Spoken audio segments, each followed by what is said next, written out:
स्वागत करती हूँ। आज की हमारी मीटिंग का क्रम इस प्रकार होगी।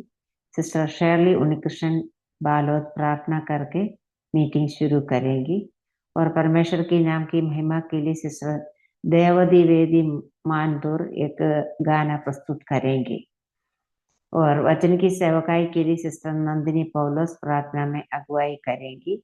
आज की वचन की सेवकाई सिस्टर सरोज प्रसाद के द्वारा की जाएगी। वचन की सेवकाई के बाद सिस्टर शाइला मेरी प्रार्थना में अगुवाई करेंगी और आज की बाइबल की निर्गमन की पुस्तक 14 चैप्टर के आधार पर होगी। सिस्टर लिजी टोपिल आज भी बाइबल किस ले लेंगी और सिस्टर शीला कौशल प्रार्थना करके मीटिंग समाप्त करेंगी। हम सभी बहन लोग प्रार्थना पूर्वक प्रभु की उपस्थिति में बैठे, प्रभु हमारी सहायता करे। अभी सिस्टर शैरली उन्नीकृष्ण प्रार्थना करके मीटिंग शुरू करेंगे। परमेश्वर के नाम की महिमा हो। आइए हम प्रार्थना करेंगे। सर्वशक्तिमान परमेश्वर, इस समय के लिए फिर से हम धन्यवाद देती हूँ। एक और नया दिन हमारे जीवन में अब दिया है, इसलिए धन्यवाद देती हूँ। पिछले रात को भी अब संभाला, अनुग्रह की आशीष दिया, इसलिए धन्यवाद देती हूँ प्रभु जी। आज प्रभु जी आपके चरणों में बैठने में, कुछ बहनों को आपके चरणों में बैठने में आप अवसर दिया, इसलिए धन्यवाद देती हूँ प्रभु जी। प्रभु जी आगे के हर सेवा भी आपका हाथ में सौंप देते प्रभु जी। प्रभु जी आज गाना गाने का बहन को भी आपका हाथ में सौंप देते प्रभु जी। वचन से बताने वाले बहन को भी आपका हाथ में सौंप देते। आपका वचन अच्छे रीति से, आत्मीय भरपूरी से हमको बताने में, समझाने में आप प्रिय बहन को सहायता कीजिए प्रभु जी। हम प्रार्थना करते हैं प्रभु जी, आप सहायता कीजिए। आगे और प्रार्थना करने वाले बहनों के लिए भी हम प्रार्थना करते हैं प्रभु जी। बाइबल किसके लिए भी हो लेते हैं, वो सिस्टर के लिए भी हम प्रार्थना करते हैं प्रभु जी। उनको भी अच्छे रीति से सब कुछ होने में आप सहायता कीजिए प्रभु जी। हम प्रार्थना करते हैं नेटवर्क को भी आप दीजिए, कोई इश्यू नहीं होना है प्रभु जी। हम प्रार्थना करते हैं प्रभु जी। हम जो भी करते हैं प्रभु जी, वो सब चीज आपके नाम की महिमा के लिए होने में आप मदद कीजिए प्रभु जी। हम प्रार्थना करते हैं आपका वचन सुनने में और उस पर चलने में हम लोग को मदद कीजिए प्रभु जी। हम प्रार्थना करते हैं प्रभु जी। मेर्सी आंटी के लिए भी हम प्रार्थना करते हैं, उनको भी आप सहायता कीजिए, अनुग्रह कीजिए प्रभु जी। हम प्रार्थना करते हैं प्रभु जी। हमारा प्रार्थना याचना आप सुना है, इसलिए धन्यवाद देती हूँ। और भी बहन लोग जुड़ना चाहते हैं प्रभु जी, वो भी जल्दी से जुड़ने में आप मदद कीजिए प्रभु जी। हम प्रार्थना करते हैं। हमारा प्रार्थना याचना आप सुना है, इसलिए धन्यवाद देती हूँ। सब कुछ हमारा उद्धार करता प्रभु यीशु मसीह के मीठ और मधुर नाम से मांगते हैं, आमीन। आमीन। धन्यवाद सिस्टर। और परमेश्वर के नाम की महिमा के लिए सिस्टर दयावती वेदी एक गाना प्रस्तुत करेंगे। जी, सभी को जय मसीह की। मेरा स्वास्थ्य भी थोड़ा ठीक नहीं है, फिर भी प्रभु सहायता करे। आइए हम गीत गाते हैं। प्रभु ख्रीस्त मेरे स्वामी मन के, प्रभु ख्रीस्त मेरे स्वामी मन के, तुम्हें प्रेम मिलने को आ जाओ, मैं प्रेम मिलने को आ जाओ, मैं भटका राही जीवन में, मैं भटका राही जीवन में, तुम्हें राह नहीं दिखला जाओ, प्रभु ख्रीस्त मेरे। ये जीवन पग पग उजड़ा है और हर पग पग में अंधेरा है, ये जीवन पग पग उजड़ा है और हर पग पग में अंधेरा है, तुम्हें ज्योति बनो मेरे मन की, तुम्हें ज्योति बनो मेरे मन की, और मन में ज्योति जला जाओ, प्रभु ख्रीस्त मेरे। ये जी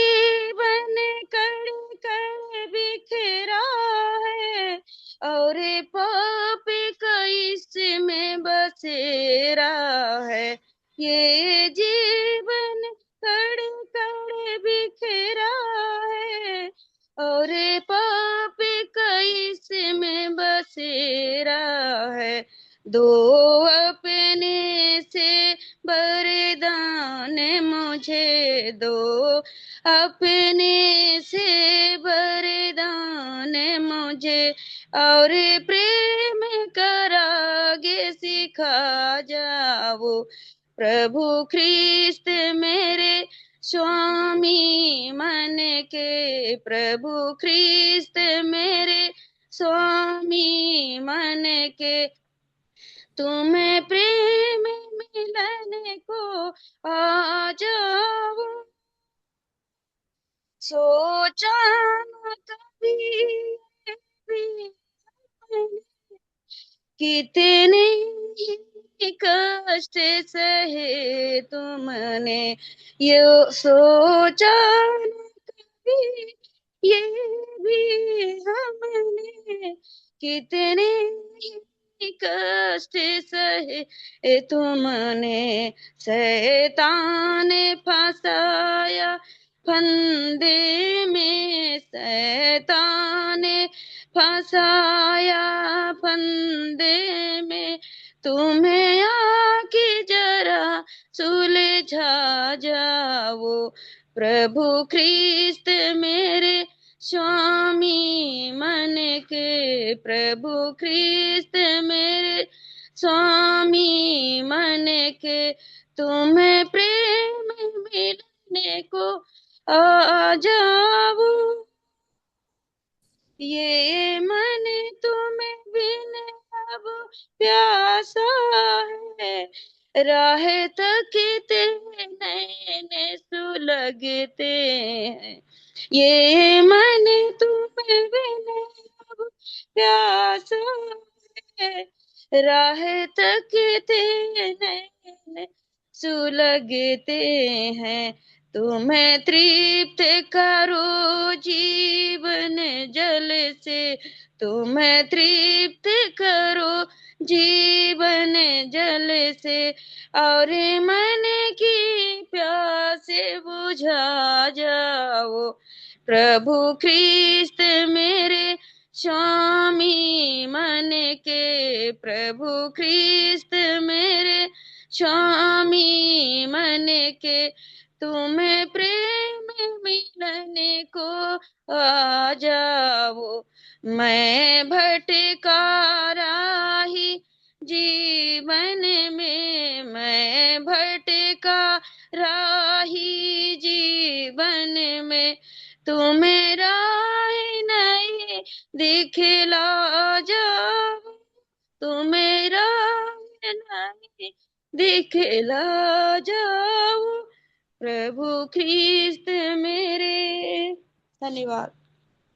बहुत बहुत धन्यवाद सिस्टर, इस सुंदर गाने के लिए हम प्रभु को धन्यवाद दे। हमारे मन के स्वामी हमारे प्रभु क्रिस्त है।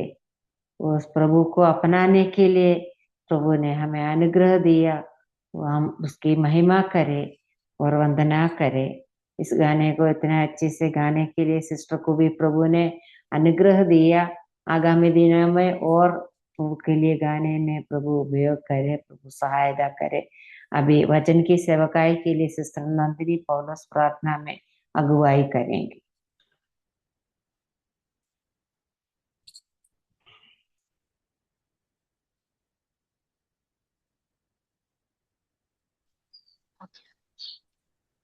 आवाज आ रही है आंटी?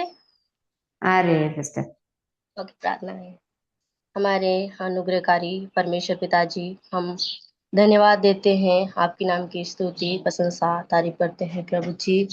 प्रभु सुबह के समय में आपके सम्मुख आने के लिए सहायता मदद किया प्रभु, हम आपको धन्यवाद देते हैं प्रभु जी। आप अनुग्रहकारी परमेश्वर हैं प्रभु, हम आपको धन्यवाद देते हैं प्रभु, जो हमें रोज रोज संभालते हैं प्रभु, दिन प्रतिदिन हमें चलाते हैं प्रभु, हम आपको धन्यवाद देते हैं प्रभु जी। आप राजाओं का राजा हैं, प्रभुओं का प्रभु हैं पिताजी, हम आपको धन्यवाद देते हैं। प्रभु ने अभी तक हम सबको संभाला, इसके लिए हम आपको धन्यवाद देते हैं। प्रभु जी, प्रिय बहन को भी प्रार्थना करने में और गीत गाने में सहायता किया, हम आपको धन्यवाद देते हैं प्रभु। और आज के वचन की सेवकाई के लिए भी प्रार्थना करते हैं प्रभु, जो प्रभु आपकी दासी सरोन जी सिस्टर को आपके हाथों में देते हैं प्रभु जी। जो प्रभु वचन को लेकर आए हैं प्रभु, वचन बताने में प्रभु सिस्टर को आप सहायता मदद कीजिए प्रभु। और जो वचन हम सीखेंगे सुनेंगे प्रभु, हम अपने जीवन में लागू कर वचन के अनुसार हम चल सके प्रभु। हम सबके जीवन में आप सहायता मदद कीजिए प्रभु। हम वचन में पढ़ते हैं परंतु वचन पर चलने वाले बनो, केवल सुनने वाले ही नहीं जो अपने आप को धोखा देते हैं करके प्रभु जी, हम वचन सुनकर वचन के अनुसार हम चलने वाले बने प्रभु। हम सबके जीवन में आप सहायता मदद कीजिए पिताजी। आज की मीटिंग भी आशीषमय होने के लिए सहायता कर प्रभु। और जितने जुड़े हुए बहनों को भी हम आपके हाथ में देते हैं प्रभु। आप सबको संभालिए, सहायता कीजिए पिता, हम आपसे प्रार्थना करते हैं प्रभु जी। आप महान है प्रभु, आप अनुग्रहकारी और दयालु है प्रभु, उसके लिए हम आपको धन्यवाद देते हैं प्रभु। आपने अभी तक हम सबको संभाला, सहायता किया प्रभु, धन्यवाद देते हैं प्रभु जी। आपकी दासी को आपके हाथ में देते हुए हमारी प्रार्थना हमारे उद्धारकर्ता प्रभु यीशु मसीह के नाम से मांगते हैं, आमीन। आमेन आमेन। धन्यवाद सिस्टर। अब अभिवाचन की सेवकाई का समय है, इसके लिए सिस्टर सरल सिस्टर को मैं स्वागत करती हूँ। आज की हमारा विषय है झूठे विश्वास और सच्चा विश्वास। इस विषय के आधार पर हम कुछ बातों का विचार करेंगे। पवित्र आत्मा हमारी सहायता करने के लिए और सिस्टर को अनुग्रह देने के लिए हम प्रार्थना पूर्वक प्रभु की उपस्थिति में बैठे। प्रभु हमारी सहायता करे। सभी बहनों को जय मसीह की। जय जैसा मसीह।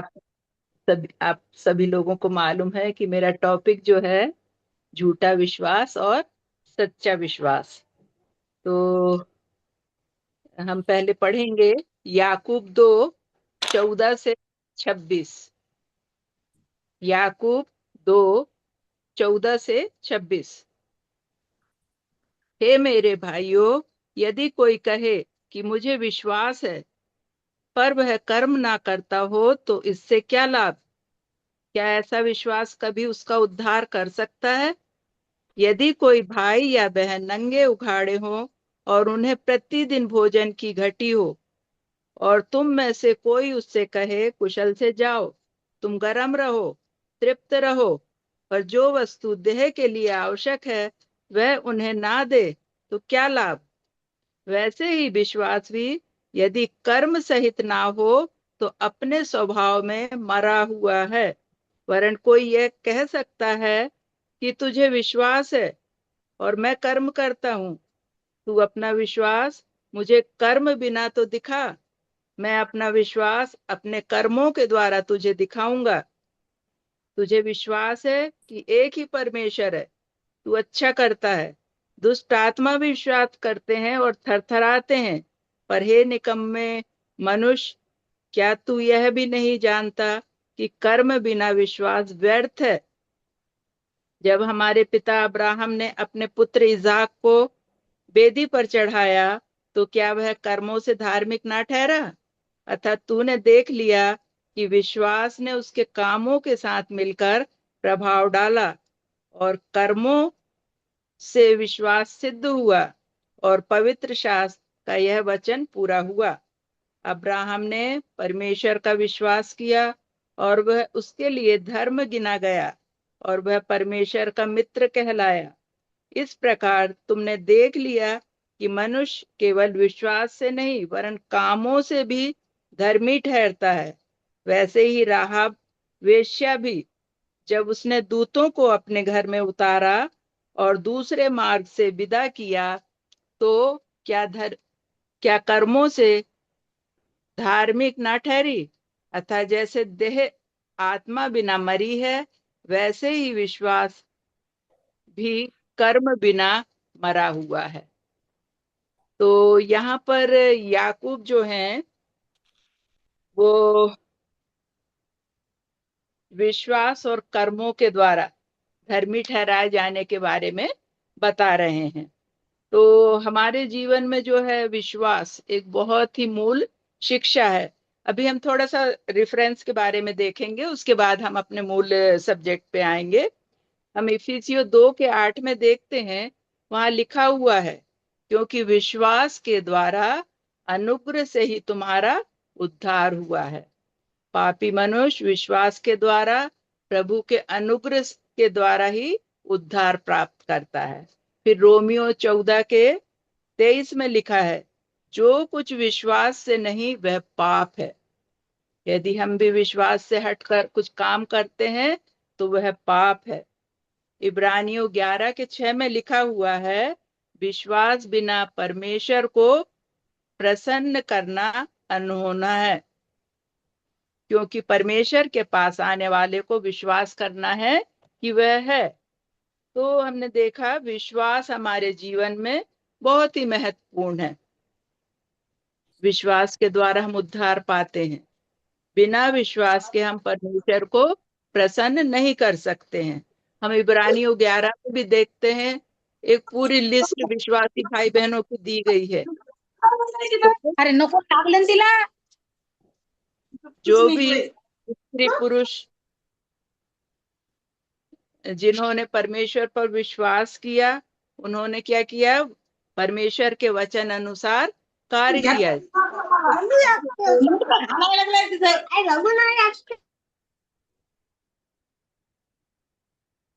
उनको चाहे जो भी कीमत चुकाना पड़ा हो, परंतु उन्होंने विश्वास के द्वारा कार्य किया। तो विश्वास जो है कोई निराकार भावना नहीं है जिसको हम पैदा कर लें। विश्वास एक ख्याल है। परमेश्वर का वचन सत्य और दृढ़ है। यदि हम उस वचन अनुसार विश्वास करते हैं तो हमको आशीष प्राप्त होती है। यहाँ पर याकूब की शिक्षा के बारे में हम देखते हैं कि याकूब कहते हैं कि विश्वास और कर्मों के द्वारा उद्धार पाते हैं।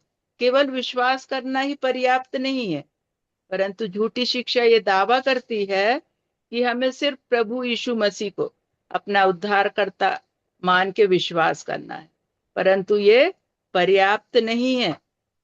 उद्धार पाने के लिए हमें यीशु मसीह के लहू के छुटकारे के कार्य को, अपने मन फिराने को, अपने भले कामों को और भक्ति को भी जोड़ना आवश्यक है।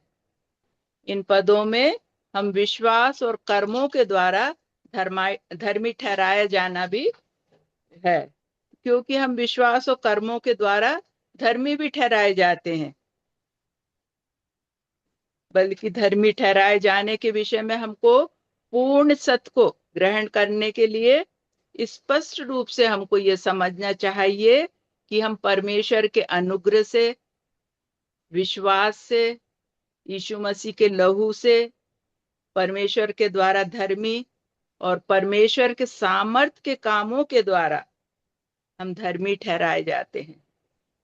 विश्वास वो माध्यम है जिसके द्वारा मनुष्य इसको क्या करता है? ग्रहण करता है। और लहू वह दाम है जिसे उद्धारकर्ता की ओर से चुकाया गया है, और परमेश्वर इसका करता है। सामर्थ इसका प्रमाण है, और कर्म जो है इसके परिणाम का फल है। तो यहाँ याकूब इस बात पर जोर दे रहे हैं कि ऐसा विश्वास जिसका फल भले कामों के रूप में दिखाई ना दे तो वो उद्धार नहीं कर सकता। याकूब यहाँ पर एक ऐसे व्यक्ति की बात कर रहे हैं जिसके पास विश्वास के अंगीकार, मतलब सिर्फ मुंह से ही अंगीकार करना, और इसके अलावा उसके पास कुछ नहीं है। उसमें विश्वास है, पर उद्धार के जीवन में विश्वास के चिन्ह के रूप में कुछ भी नहीं दिखाई देता। क्या ऐसा विश्वास उसका उद्धार कर सकता है? ऐसा विश्वास जिसमें फल के रूप में भले काम ना दिखाई दे, भले काम उसके जीवन में नहीं है, ऐसा विश्वास व्यर्थ है। यह सिर्फ मुंह तक ही सीमित रहता है, इसके अलावा और कुछ नहीं है। तो याकूब इस परिच्छेद में विश्वास और कर्मों के संबंध के बीच में वाद विवाद कर रहे हैं, और यह जो वाद विवाद है बहुत ही महत्वपूर्ण है। यदि हम इस विषय में गलत हैं तो हम अपने अनंत उद्धार को खतरे में डाल रहे हैं। तो हम इन याकूब के इन प्रश्नों का उत्तर देखेंगे कि किस प्रकार विश्वास वास्तव में एक व्यक्ति का उद्धार कराता है। तो उसको हमको समझने के लिए हम 3 प्रकार के विश्वासों के बारे में हम देखेंगे।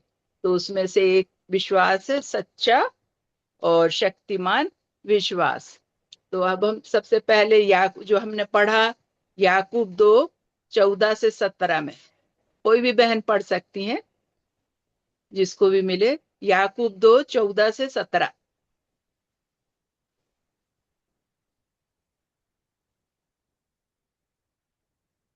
हे मेरे भाइयों, यदि कोई कहे कि मुझे विश्वास है पर वो कर्म न करता हो तो इससे क्या लाभ? क्या ऐसा मनुष्य कभी उसका उद्धार कर सकता है? यदि कोई भाई या बहन नंगे उघाड़े हो और उन्हें प्रतिदिन भोजन की घटी हो और तुम में से कोई उनसे कहे कुशल से जाओ, तुम गर्म रहो और तृप्त रहो, पर जो वस्तुएं देह के लिए आवश्यक है वह उन्हें ना दे तो क्या लाभ? वैसे ही विश्वास भी यदि कर्म रहित ना हो तो अपने स्वभाव में मरा हुआ है। स्वभाव में वो मरा हुआ है। तो हमारा जो पहला विश्वास है वो है मरा हुआ विश्वास। प्रकाशित वाक्य 3 पहला पद कोई भी बहन पढ़ सकती हैं। धन्यवाद बहन। आगे का प्रकाशित वाक्य 3:1।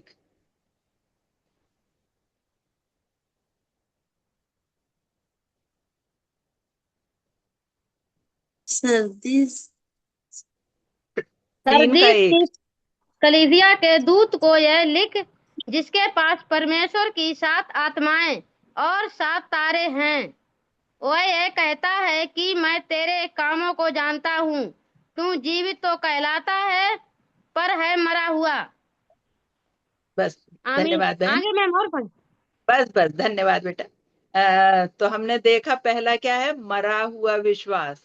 यहाँ पर हम सरदीस की कलीसिया में देखते हैं जो प्रथम 7 कलीसिया थी, वो उनमें से एक सरदीस की कलीसिया थी।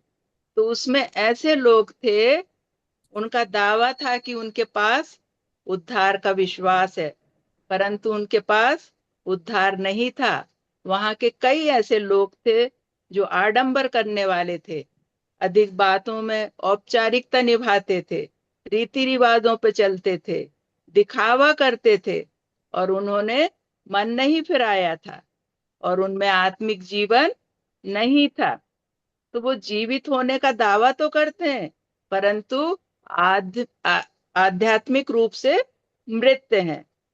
तो ऐसे अनेक लोग हैं जो स्वयं को अपने धोखा दे रहे हैं, ये सोचकर कि उनका उद्धार हो चुका है, परंतु ऐसा नहीं है। फिर हम मत्ती 7:21 में देखते हैं, यीशु मसीह वहां पर चेतावनी देते हुए कहते हैं, जो मुझे हे प्रभु कहता है, उनमें से हर एक स्वर्ग के राज में प्रवेश नहीं करेगा, परंतु वही जो मेरे स्वर्गीय पिता की इच्छा पर चलता है। तो बहुत से लोग हैं बिना मन फिरा के, बिना उद्धार पाए हुए प्रभु के लिए कार्य करते हैं, दिखावा करते हैं कि हम प्रभु पर विश्वास करते हैं, परंतु उनका जीवन ऐसा नहीं है। तो यहाँ पर हम एक उदाहरण देखेंगे कि अभी भोपाल की कलीसिया में स्पेशल प्रेयर मीटिंग में भाई सैमसन खगड़िया से आए थे। तो उन्होंने एक उदाहरण बताया था कि उनके एक कोई भाई थे उनके, तो उनका एक्सीडेंट हो गया। तो उनका एक्सीडेंट हुआ तो वो थोड़े मेंटल हो गए। तो उनको डॉक्टर बनना बहुत अच्छा लगता था। तो उन्होंने क्या किया, डॉक्टर लोग जो एप्रन पहनते हैं, सफेद कोट पहनते हैं, तो कहीं से उन्होंने एक एप्रन कोट लेकर आ गया, तो वो कोट पहन लेते थे। और डॉक्टर लोग जो स्टेथोस्कोप टांग के रखते हैं, आला भी बोलते हैं उसको, गले में टांग के रखते हैं, हार्ट बीट चेक करते हैं, मरीज को देखते हैं। तो उन्होंने एक आला भी ले आया, स्टेथोस्कोप लाके। वो क्या करते थे, अपना वो कोट पहन के और वो आला गले में लटका के दूर गांव में निकल जाते थे। गांव में गरीब लोग हैं, वृद्ध लोग हैं, तो उनके पास जाते थे। जो बीमार लोग रहते थे तो उनको उनका उनका जाके चेकअप करते थे, उनको देखते थे, उनकी हार्ट बीट सुनते थे, पल्स देखते थे, सब काम करते थे वो। और उसके बाद वो क्या करते थे, एक पर्ची लेकर, अब दवाई तो मालूम नहीं, कुछ भी उनको लिख के वो उनको पर्ची दे देते थे। तो भाई डॉक्टर का काम तो कर रहे हैं, परंतु क्या उन्होंने मेडिल क्या उनका मेडिकल काउंसलिंग में रजिस्ट्रेशन हुआ है, उनका नाम लिखा हुआ है? नहीं। परंतु वो क्या कर रहे हैं, एक डॉक्टर का काम कर रहे हैं, अपने मन से अपने डॉक्टर का काम कर रहे हैं, क्योंकि उनको अच्छा लग रहा है। तो वैसे ही हमारे मसीह भाई बहन है, या जो है अन्य लोग हैं जो प्रभु की सेवा करते हैं, तो क्या उनका नाम स्वर्ग की जीवन की पुस्तक में लिखा हुआ है? उनका रजिस्ट्रेशन उसमें है क्या?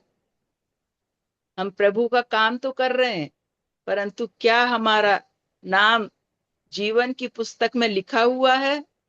यदि नहीं लिखा हुआ है तो हम जो भी प्रभु के कार्य करते हैं वो सब व्यर्थ है। तो प्रिय बहनों, जो भी सुनने वाले हैं, जिन्होंने अभी तक प्रभु यीशु मसीह को उद्धारकर्ता नहीं माना है, मन नहीं फिराया है, क्योंकि हम पापी मनुष्य, हमारे स्वभाव में पाप है, हमें प्रभु यीशु मसीह से अपने पापों की क्षमा मांगना है। यदि हम अपने पापों की क्षमा मांग लेते हैं तो हमारा उद्धार होता है, हमारा नाम जीवन की पुस्तक में लिखा जाता है। तो हमें हरेक को उद्धार पाना जरूरी है, हमारा जीवन की पुस्तक में नाम लिखना जरूरी है, तभी हम स्वर्ग में प्रवेश कर सकते हैं।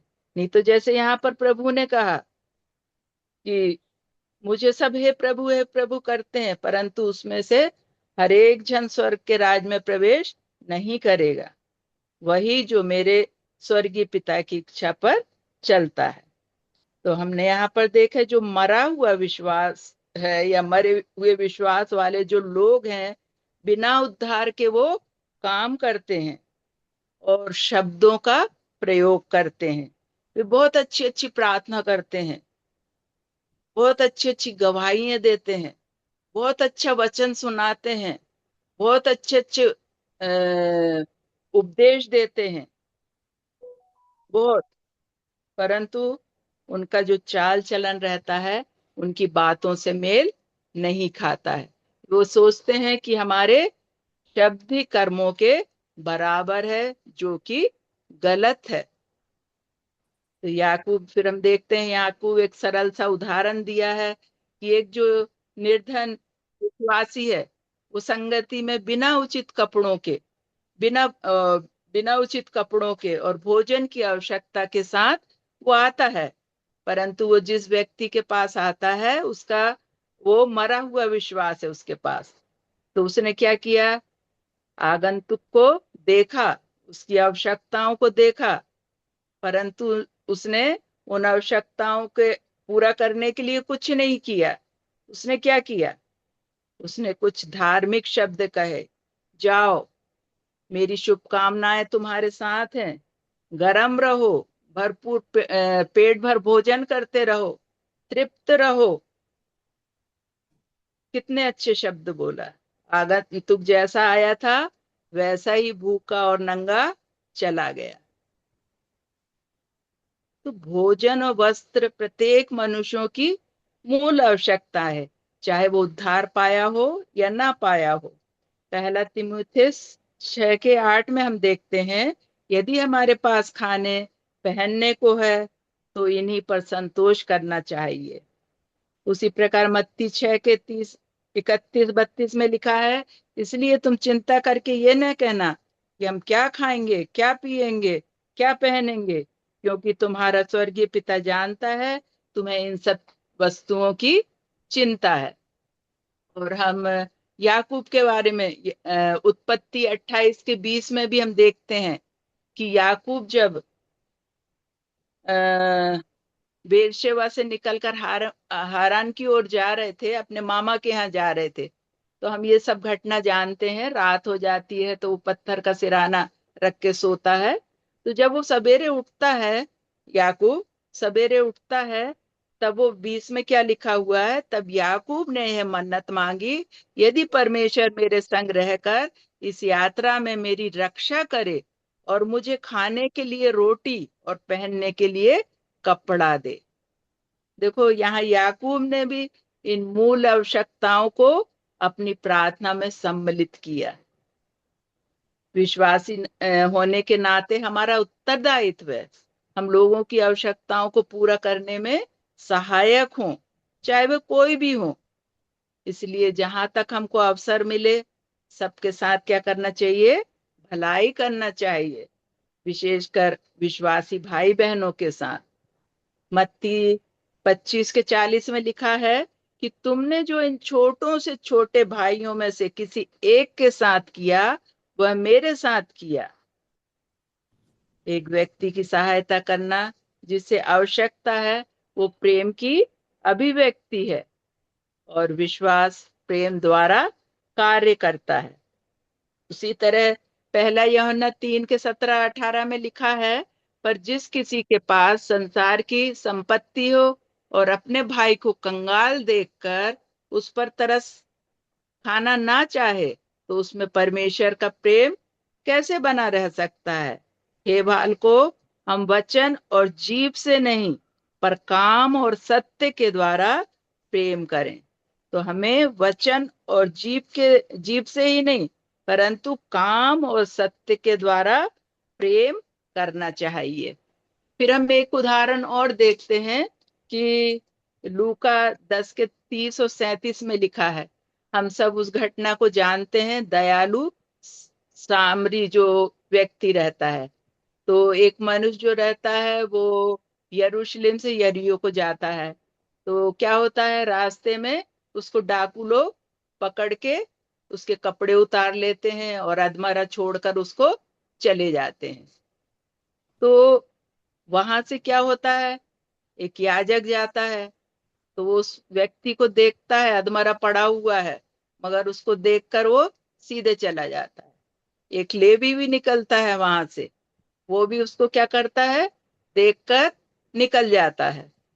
तो याजक और जो लेवी थे, दोनों के पास क्या था, धार्मिक प्रशिक्षण था, परंतु उनमें से किसी ने भी रुककर सड़क पर पड़े हुए मरे हुए मनुष्य की सहायता नहीं की। वे अपने विश्वास की रक्षा तो करते हैं, पर उन्होंने प्रेम पूर्वक कार्यों से विश्वास का प्रदर्शन नहीं किया। देखकर क्या करे, वो कतरा कर चले गए। क्या इस प्रकार का विश्वास उनका उद्धार कर सकता है? किस प्रकार का विश्वास जो व्यवहारिक कार्यों में दिखाई ना दे? उत्तर क्या है, नहीं।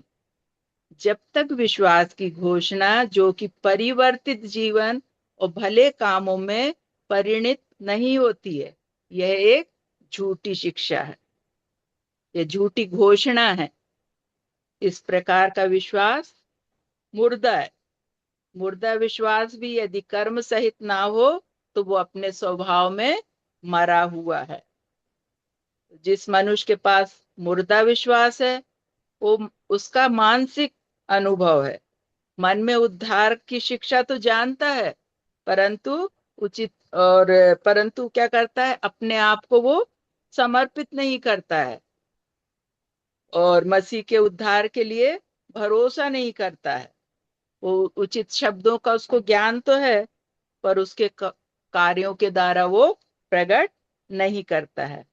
तो यहाँ पर हमने इस परिच्छेद में देखा कि 3 बार याकूब चेतावनी दे रहे हैं कि विश्वास बिना कर्मों के झूठा और मुर्दा है। तो कोई भी बहन याकूब 2 उसका 17, 20 और 26 पद पढ़ देंगी। वैसे ही विश्वास भी यदि कर्म सहित न हो तो अपने स्वभाव में मरा हुआ है। पर हे निकम्मे मनुष्य, क्या तू यह भी नहीं जानता कि कर्म बिना विश्वास व्यर्थ है। 26। 26। अतः जैसे देह आत्मा बिना मरी हुई है, वैसे ही विश्वास भी कर्म बिना मरा हुआ है। तो देखो यहाँ पर हमने देखा है कि विश्वास बिना कर्मों के झूठा है, मुर्दा है। तो हमने अभी तक देखा कि मुर्दा विश्वास उद्धार देने वाला विश्वास नहीं है। मुर्दा विश्वास है वो नकली है, और उस व्यक्ति को वो क्या करता है, अनंत जीवन के झूठे भरोसे में सुला देता है। और इस प्रकार का जो विश्वास है वो उद्धार देने वाला विश्वास नहीं है। अभी तक हमने देखा मुर्दा विश्वास या मरा हुआ विश्वास। अब हम दूसरा विश्वास देखेंगे, दुष्ट आत्मा का विश्वास, जो कि याकूब 2 के 18 और 19 में लिखा हुआ है। तो उसमें हम देखते हैं कि आजकल क्या, अभी यानी कई वर्षों से कलीसियाओं में क्या करते हैं, यानी दुष्ट आत्माओं की वास्तविकता और गतिविधियों को पुनः क्या करें, उन्होंने खोज निकाले हैं। जब हमारा प्रभु यीशु मसीह इस पृथ्वी पर था तो क्या करता था, वो बहुत सारी दुष्ट आत्माओं को निकालता था, और वह अपने सामर्थ उन्होंने अपने शिष्यों को भी दिया था। जैसा कि इफिसियो 6 के 10 में लिखा हुआ है कि उसमें यानी मसीहों को चेतावनी देते हैं प्रभु यीशु मसीह कि वे प्रभु में और उसकी शक्ति के प्रभाव में बलवंत बनो, और परमेश्वर के सारे हथियार बांध लो कि तुम शैतान की युक्ति के सामने खड़े रह सको, दुष्टता की आत्मिक ताकतों को हरा सको। तो हम ये देखते हैं कि आजकल क्या लोग ये सुनकर आश्चर्य करते हैं कि दुष्ट आत्माएं भी विश्वास करते हैं। वे क्या विश्वास करते हैं? वो एक बात यह है कि वो परमेश्वर के अस्तित्व पर विश्वास करते हैं। वे ईश्वरत्व में विश्वास करते हैं। जब भी वो यीशु मसीह से मिले, तो जब प्रभु यीशु मसीह पृथ्वी पर थे, तो उन्होंने क्या किया, गवाही दी कि तू परमेश्वर का पुत्र है, जो मरकुस 3 के 11 में लिखा है। और लूका 8 के 31 में भी हम देखते हैं कि जो दुष्ट आत्मा है वो दंड के अस्तित्व पर भी विश्वास करते हैं। वो जानते हैं कि प्रभु यीशु मसीह दंड देने वाला है, क्योंकि एक दृष्टांत में देखे थे कि दुष्ट आत्मा प्रभु यीशु मसीह से विनती की कि हमको अथाह गड्ढे में ना डाल, है ना। तो वो विश्वास करते हैं। और मरकुस 5 के 1 के 13 में देखते हैं यीशु मसीह को वो न्यायाधीश के रूप में पहचानते हैं, और उसके वचन की सामर्थ के आगे वो झुकते हैं। फिर पद 19 में लिखा है, तू विश्वास करता है कि एक ही परमेश्वर है, अच्छा है। दुष्ट आत्मा भी वही विश्वास करते और थरथराते हैं। तो हम व्यवस्था विवरण 6 के 4 में देखते हैं, वहां पे क्या लिखा है, हे इज़राइल सुन, यहोवा हमारा परमेश्वर है, यहोवा एक ही है। जो धर्मी यहूदी लोग थे, उनका भी ये प्रतिदिन का विश्वास था, वो अंगीकार का विश्वास था। वो प्रतिदिन ये प्रार्थना में करते थे कि तू हमारा परमेश्वर है, यहोवा एक ही परमेश्वर है। तो ये वो भी मानते हैं, दुष्ट आत्मा भी ये मानती, विश्वास करती और थरथराते हैं। तो जो मुर्दा विश्वास वाले मनुष्यों का क्या होता है, यहाँ पर सिर्फ मन निष्पर्श होता है, पर दुष्ट आत्माओं का जो स्पर्श रहता है उनकी भावनाओं से होता है। वे विश्वास करते हैं और थरथराते हैं, परंतु थरथराना या विश्वास करना उद्धार का अनुभव नहीं है। सच्चे उद्धार पाने वाले विश्वास में परिवर्तित जीवन होता है। तो यहाँ पर जैसे 18 में लिखा, तू अपना विश्वास मुझे कर्म बिना तो दिखा, मैं अपना विश्वास कर्मों के द्वारा तुझे दिखाऊंगा। तो यहाँ किस प्रकार एक व्यक्ति अपना विश्वास बिना कार्यों के दिखा सकता है, यह असंभव है। इफिसियों 2:10 में लिखा है, क्योंकि हम उसके बनाए हुए हैं और मसीह यीशु में उन भले कामों के लिए सिरजे गए हैं जिन्हें परमेश्वर ने पहले से हमारे करने के लिए तैयार किया है।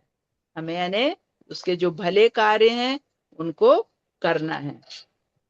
और जो मुर्दा विश्वास भी है वो कर्म के बिना व्यर्थ है।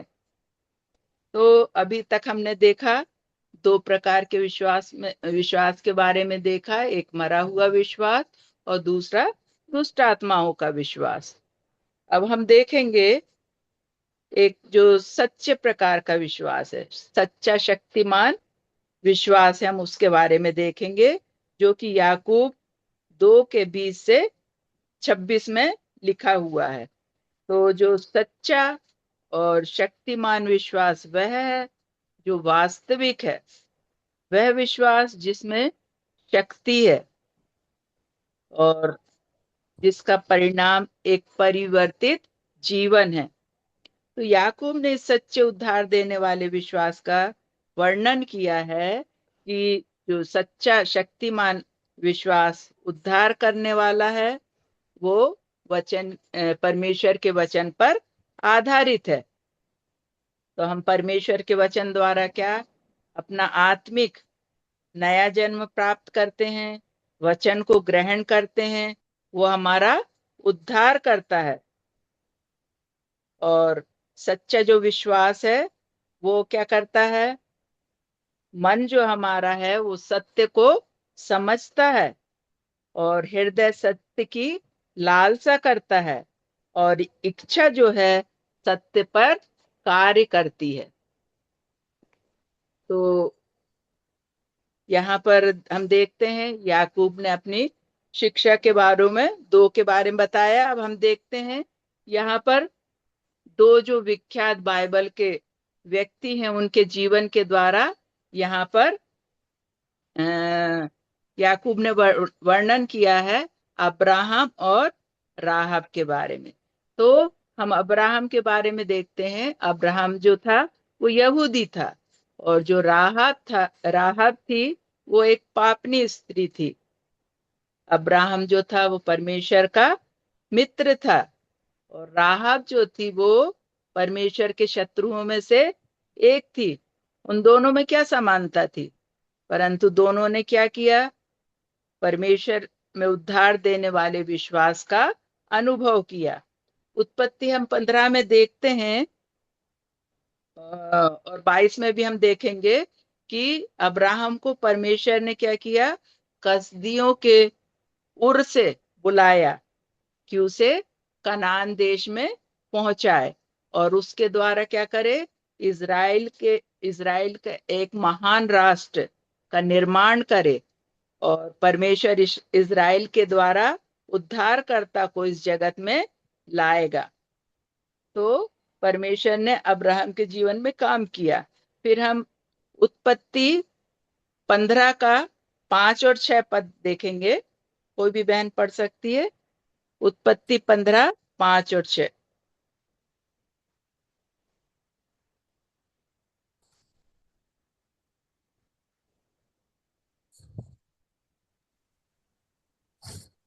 और उसने उसको बाहर ले जाके कहा, आकाश की ओर दृष्टि करके तारागण को गिन, क्या तू उनको गिन सकता है?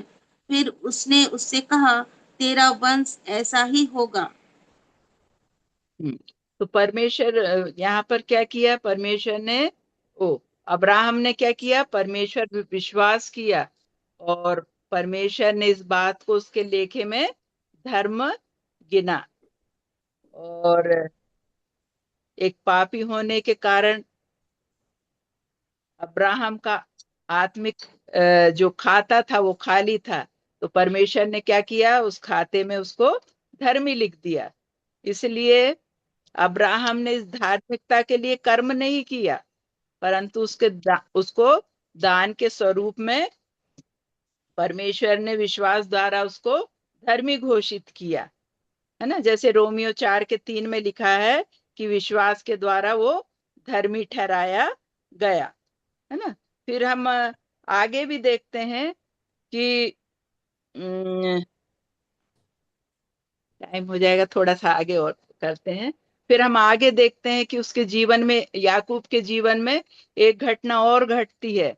अब्राहम के यानी परिवर्तित जीवन में कई वर्षों के बाद उत्पत्ति हम 22 में देखते हैं कि वेदी पर इसहाक का चढ़ाया जाना।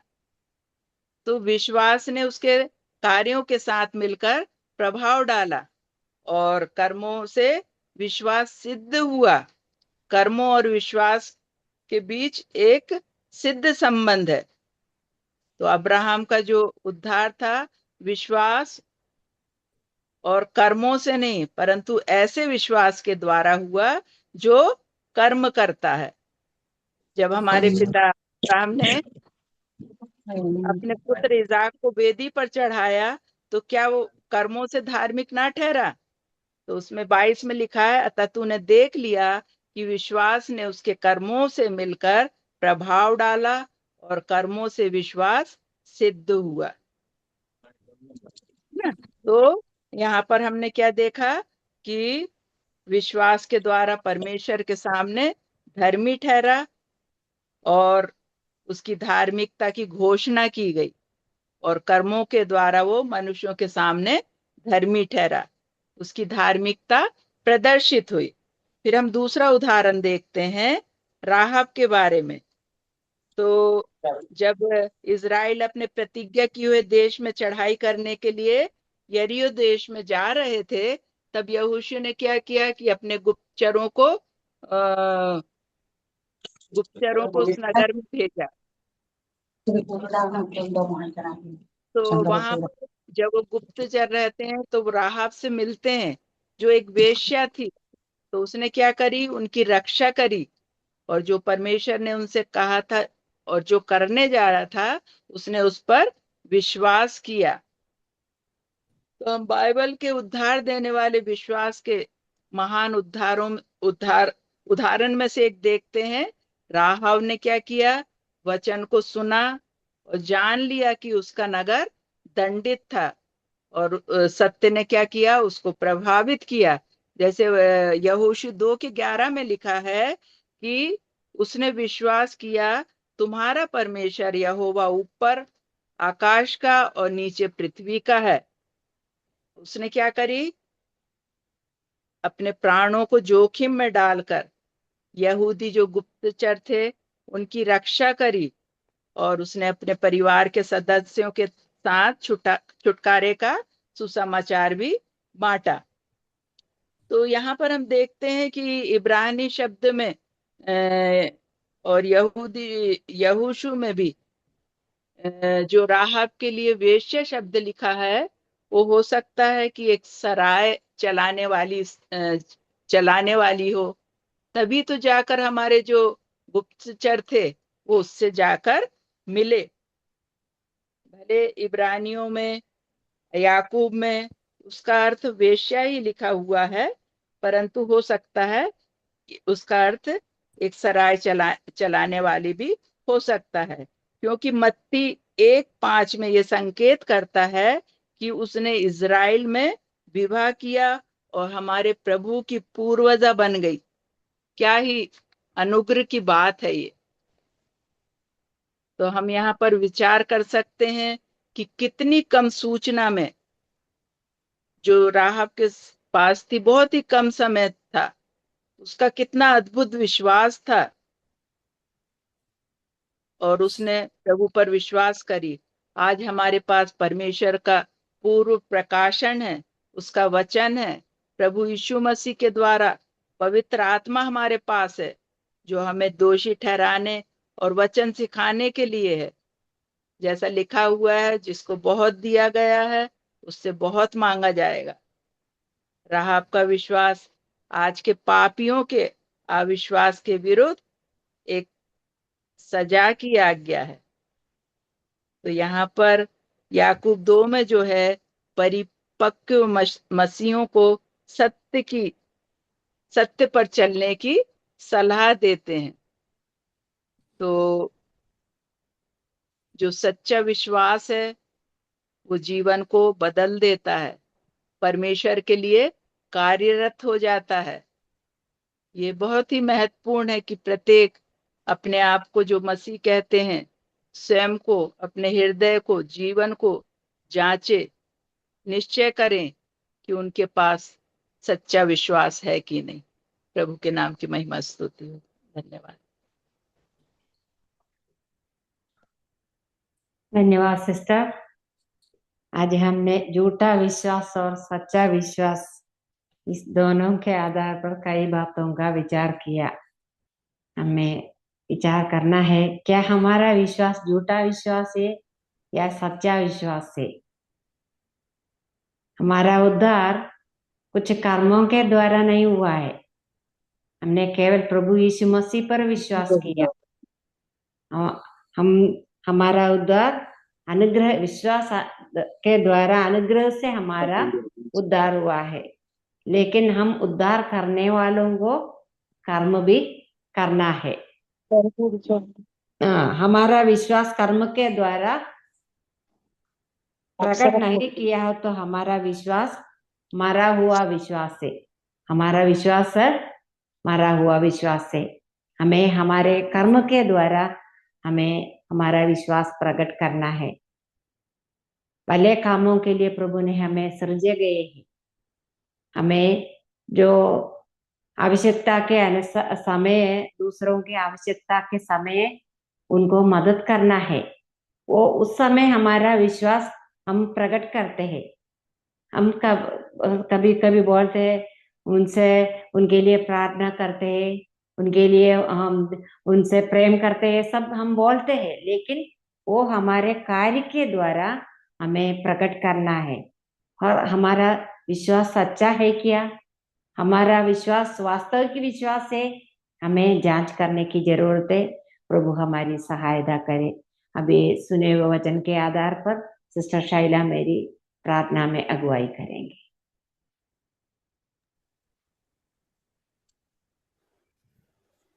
आइए हम लोग प्रार्थना करेंगे। हे हमारे स्वर्गीय पिता, स्वर्ग में विराजमान सर्वशक्तिमान सर्वव्यापी सर्वज्ञानी परमेश्वर, राजाओं का राजा, प्रभुओं का प्रभु, धन्यवाद देते हैं प्रभु आपको। आप जो महान परमेश्वर हो, आप दयालु प्रेमी करुणामय परमेश्वर हो, आदि और अंत, अल्फा ओमेगा हो प्रभु। हाँ पिता, आप ही इस जगत के एकमात्र जीवित खुदा हो प्रभु, ये हम विश्वास करते हैं। हाँ पिता, अभी प्रभु इतने सुंदर तरीके से हमारे लिए प्रभु आपके जीवित वचन को सरोज आंटी ने प्रभु प्रस्तुत किया।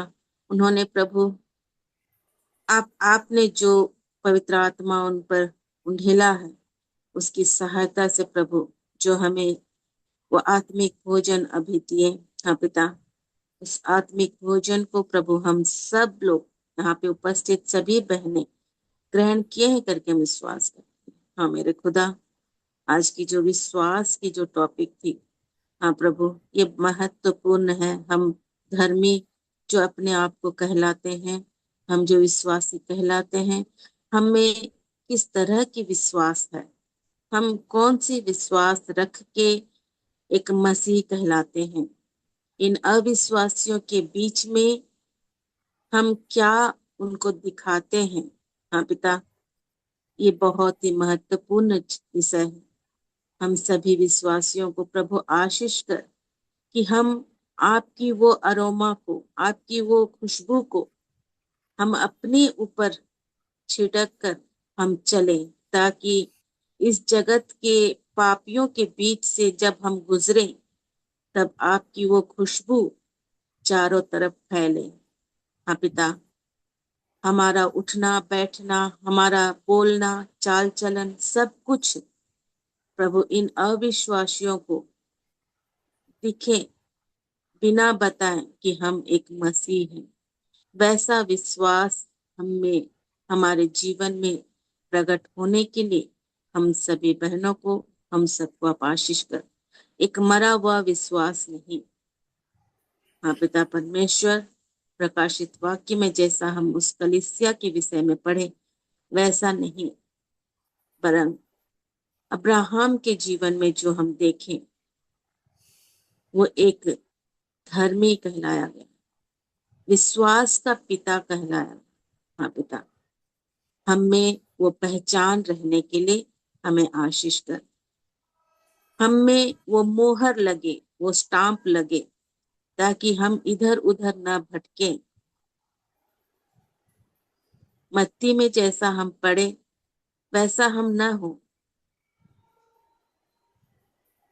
बहुत सारे कार्य तो करते हैं, मगर यह प्रभु पुकारना व्यर्थ ठहरता है, वैसा हम ना रहे। जीवन की पुस्तक में हमारा नाम लिखा रहे, ताकि हम जो कुछ भी काम कर रहे हैं उस काम का फल हमें मिले और हम एक विश्वासी कहलाए। हाँ पिता परमेश्वर, इस वचन को हम सिर्फ सुनकर चुप ना रहें, हम इसे निरंतर इसे ध्यान करें और पढ़ें और उत्तम तरीके से हम एक अच्छा विश्वासी बनने का प्रयास करें। हाँ पिता, हम मनुष्य होने के नाते हम में बहुत सारे कमियां हो सकती हैं।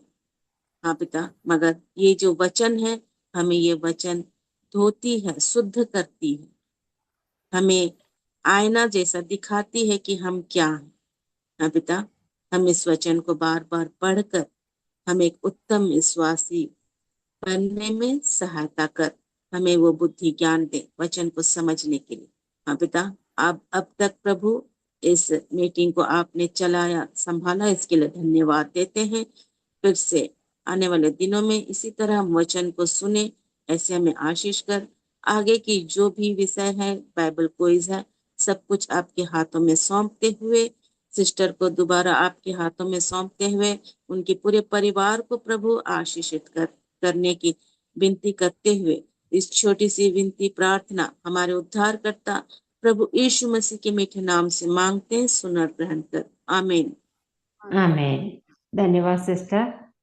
अगले हफ्ते की सभा के लिए हमें प्रार्थना करना है। अगले हफ्ते सिस्टर निजी तौफील वदन की सेवकाई करेंगी। प्रिय बहन के लिए प्रार्थना करते रहना है। अभी हम बाइबल किसकी ओर जाएंगे। सबको जय मसीह की। जय मसीह की। अध्याय जो 14 का प्रश्न है। पहला क्वेश्चन ये रहा है, इस्राएली लाल समुद्र के पास कहाँ डेरा डाले हुए थे?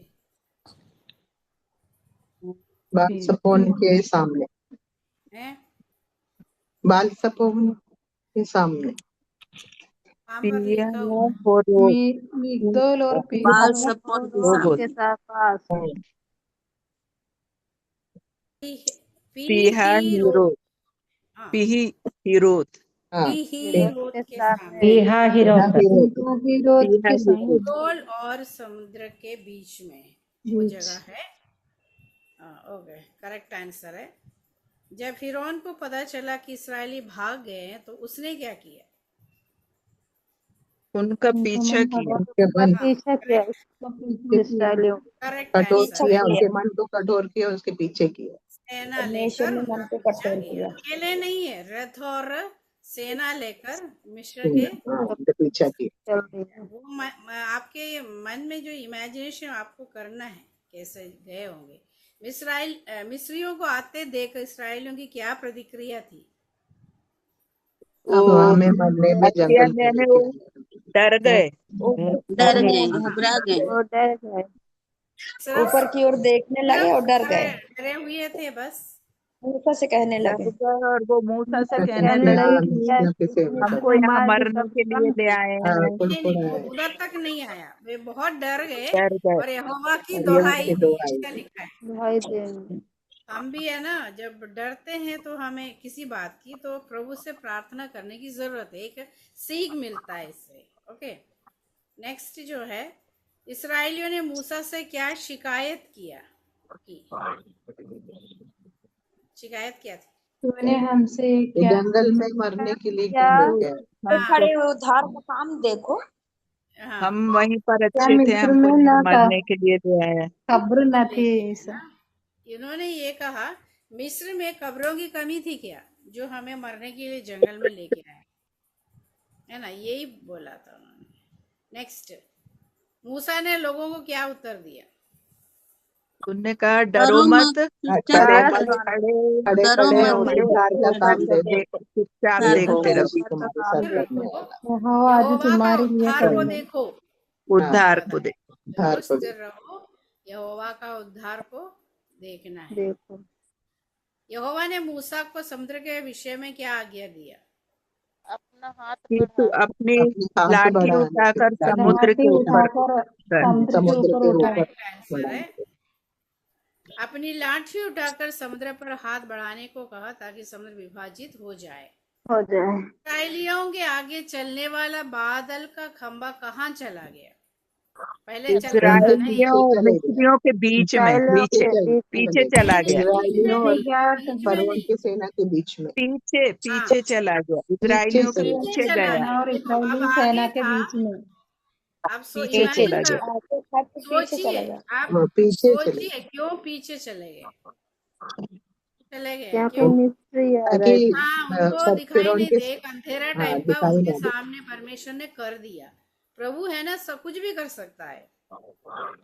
समुद्र कैसे 2 भागों में बट गया?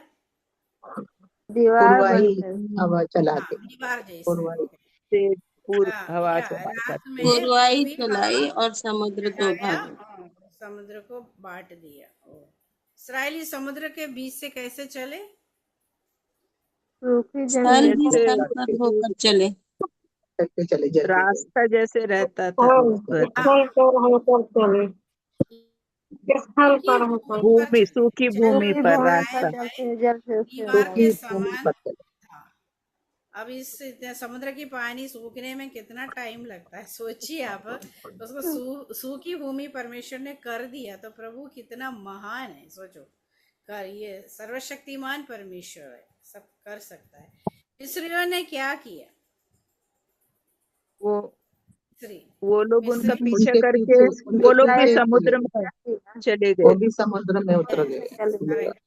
वे इस्राएलियों का पीछा करते समुद्र के बीच में प्रवेश कर गए। यहोवा ने मिस्रियों की सेना के साथ क्या किया? Next question. वो उनके रथों के पहियों को निकाल दिया। रथों के पहियों को निकाल दिया। देखो, अब परमेश्वर जानता है ना कहाँ पर पकड़ना है इनको, तो उनके रथों के पहियों को निकाल दिया और उन्हें घबरा दिया। तो आज भी वास्तविकता है ये कि आज के समय में भी जब परमेश्वर के लोगों को सताते हैं, ये नहीं जानते परमेश्वर कई पहियों को निकाल सकता है, उनका भी है ना। कई प्रकार की योजनाओं को परमेश्वर पलट के कर सकता है, उन लोग नहीं जानते, लेकिन बाद में पता चलता है। तो इसलिए हमें डरने की आवश्यकता नहीं है। परमेश्वर देखो रथों के पहियों को निकाल दिया, एक नहीं बहुत सारे रथ थे, तो एक साथ उनको निकालना, सोचिए परमेश्वर का हाथ ही है। मूसा के फिर से हाथ बढ़ाने पर क्या हुआ? समुद्र फिर एक पहले जैसा स्थल हो गया। समुद्र अपने स्थान पर लौट के आया, उनको डुबो दिया। क्या कोई मिस्री सैनिक बच पाया? नहीं बच पाया। यहोवा ने किसे बचाया? लास्ट क्वेश्चन है शायद।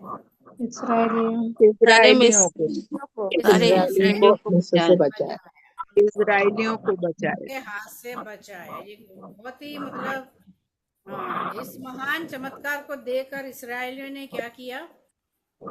यहोवा पर माना और विश्वास किया। मूसा पर भी विश्वास किया,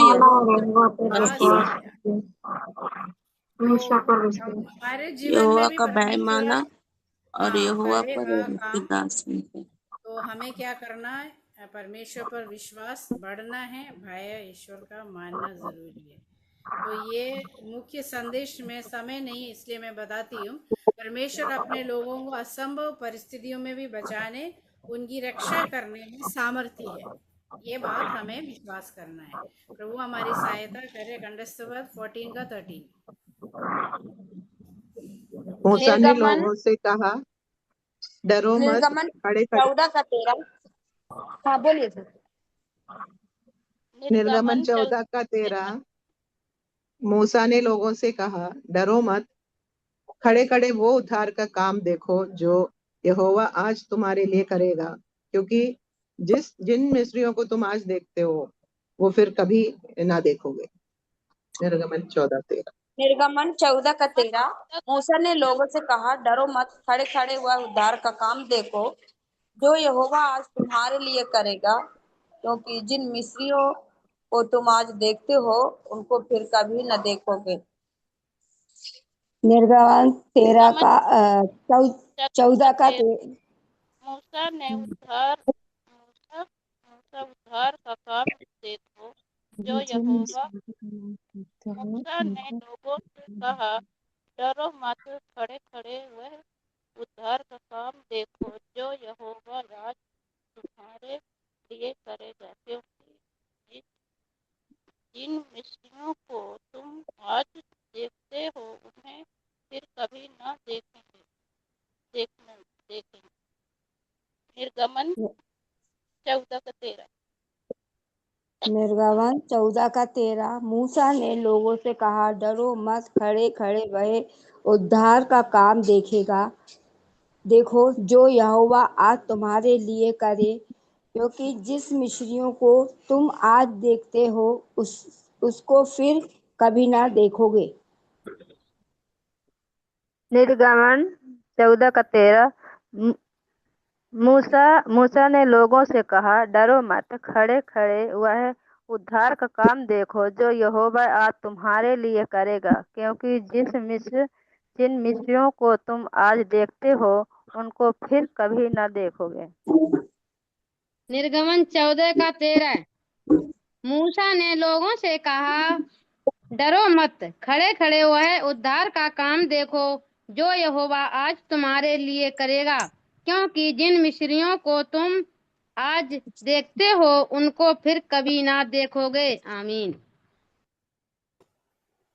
मूसा ने लोगों से कहा, डरो मत, खड़े खड़े वह उद्धार का काम देखो जो यहोवा आज तुम्हारे लिए करेगा, क्योंकि जिन मिस्रियों को तुम आज देखते हो उनको फिर कभी ना देखोगे। निर्गमन 14:13।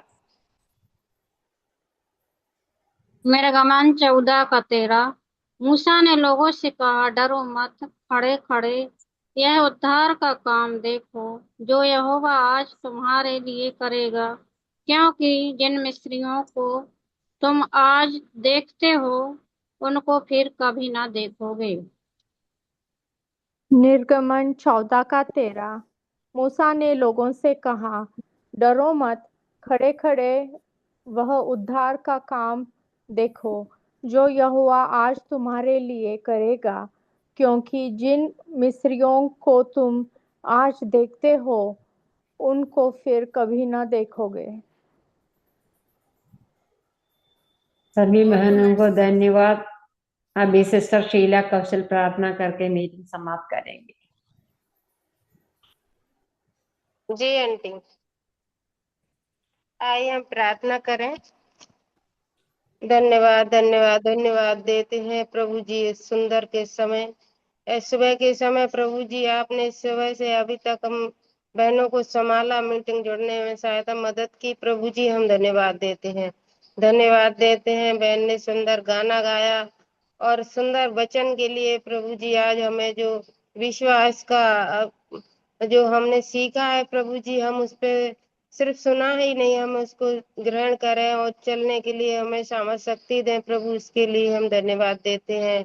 बहन के परिवार को और उनकी सेवकाइयों को आशीष करना प्रभु जी। हम वंदन दुआ करते हैं प्रभु जी, हम दुआ करते हैं लीजिए आंटी के लिए जो आज का बाइबल कुछ लिया है प्रभु जी निर्गमन 14 से। प्रभु जी आप और भी उन्हें शक्ति सामर्थ्य देना प्रभु जी, और आगे से और भी अच्छे बहनों को सिखा सकें प्रभु जी। इसके लिए हम धन्यवाद देते हैं प्रभु जी, और धन्यवाद देते हैं जितनी बहनें जुड़ी हैं उनको सबको आप आशीष करना प्रभु जी। जो नहीं जुड़ पाती उनके लिए दुआ करते हैं प्रभु जी, उन्हें भी सीखने का मन दें प्रभु जी, और समय निकाल कर दें प्रभु जी, ताकि वो भी बहनों के साथ सीख सकें प्रभु जी। हम उसके लिए दुआ करते हैं प्रभु जी। मसीह आंटी के लिए धन्यवाद देते हैं प्रभु जी, जो हमें प्रोत्साहन करती हैं प्रभु जी और जोड़ती हैं, और एक मन हम दूर दूर होके भी हम एक चित एक मन होके आपकी महिमा करते हैं प्रभु। इसके लिए हम धन्यवाद देते हैं प्रभु जी।